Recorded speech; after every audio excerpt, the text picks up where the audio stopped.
Tell me about a time you made a mistake and how you handled it. It's a tricky question because you don't really want to be telling your potential employer about a time you messed up, but obviously you need to answer the question. That's why today we're going to tackle this interview question head on, really get stuck into how to impress the interviewer with our knowledge, our skills, and our experience. In this video, I'm going to reveal to you the 5 key steps that will have you crafting the perfect answer first time, every time. I'll also share with you the 7 most common mistakes candidates make so you can avoid them. We'll look at how to choose an impactful example, and then after all of that, we'll put everything together with an example answer that you can tailor to your needs, which could be a real game changer at your next interview. If you hate my voice, you should check out the show notes for a link to a text article on this topic. Other than that, let's begin.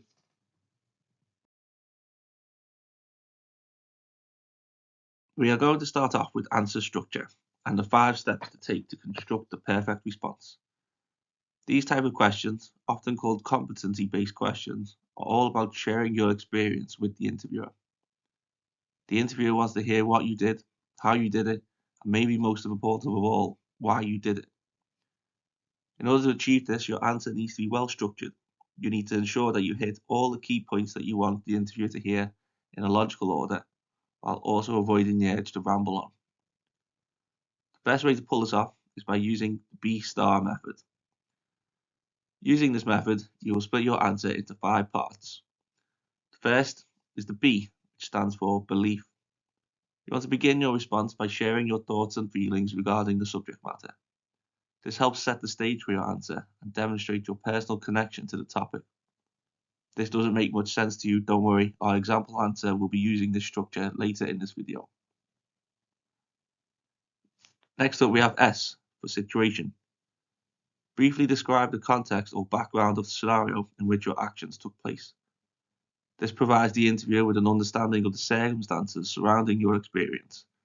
Remember, it's essential to keep this part concise, as the primary focus should be on your actions and the results. Just give the interviewer the quick who, what, where, when, and why. Following the situation, we have T for task. Explain your specific role and responsibilities in the situation. Up next, we have the most important section, and that is A for action, or activity if you prefer. Describe the steps you took to achieve the desired outcome, and explain the rationale behind your actions. This part of your answer should be the most detailed, as it shows the interviewer just what you are capable of doing. And finally, we have R for the results. Conclude your response with the results of your actions, using figures or quantifiable outcomes wherever possible.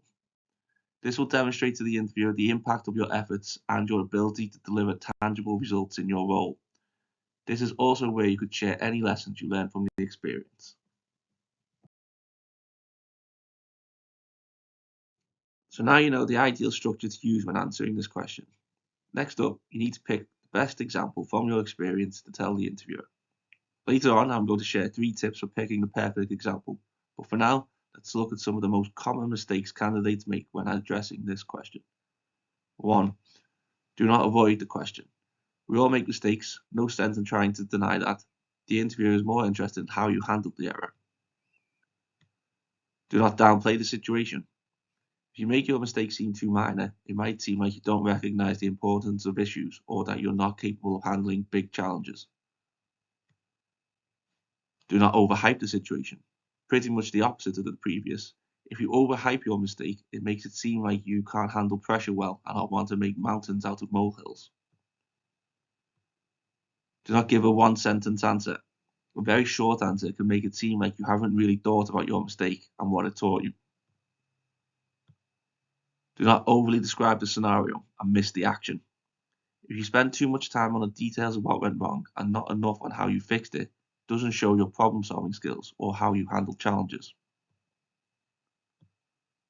Do not have a passive role in the situation.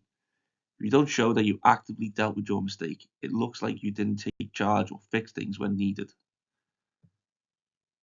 And finally, do not forget to mention what you learned. The most important part is what you learned from the mistake. If you don't talk about this, it seems like you missed a chance to improve.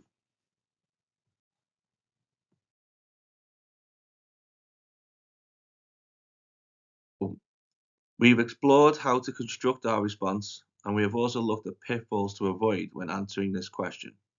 Next, let's delve into selecting the most effective example to use in our answer. Think about the following points when you're coming up with stories from your experience to tell the interviewer. The first thing your answer should have is a positive outcome. Choose an example that can only be described as a success driven by you and one which you can use to showcase the benefits of your actions. This is not to say you can't have taken lessons away from the venture, and it is always good to talk about how you would improve upon your actions in the future. But the underlying situation should be resolved successfully when you are outlining your answer. The second thing your example should be is relevant to the job you are applying for. Choose an example that is closely related to the job that you are applying for. An example that is from the same industry or sector would be the most preferable. A good trick here would be to learn what upcoming work your new team has in the pipeline and use examples from your past that are relevant to that work. And finally, your example should represent a challenge. Look for examples where you faced a significant challenge or problem and were able to resolve it effectively. Put simply, you're trying to impress the interviewer. Make sure your example isn't some run-of-the-mill situation that anybody could have fixed. Pick an example which shows that only you had the skills or know-how to get the job done. Now, let's put everything we have learned together and see a B-Star example in action.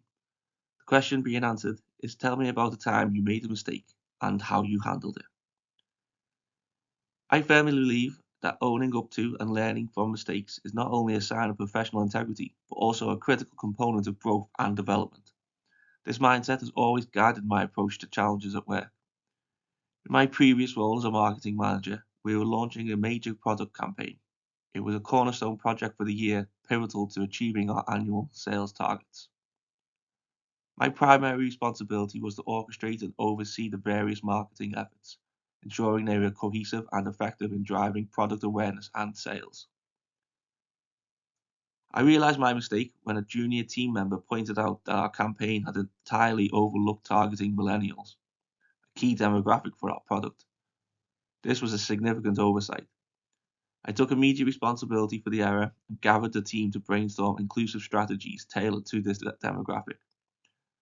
We revised our digital content and I reallocated budget for targeted social media ads, prioritizing platforms popular with millennials. I also commissioned expedited market research to refine our messaging, ensuring it resonated with this new audience. The revised campaign strategy significantly expanded our reach, engaging 30% more of the target audience than initially projected. This led to a 15% increase in sales over our original target, with particularly strong responses from the millennial demographic.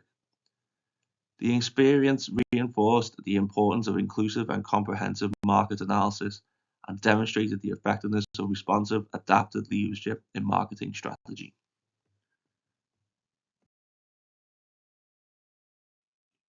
Alright then, that wraps up our analysis of this interview question.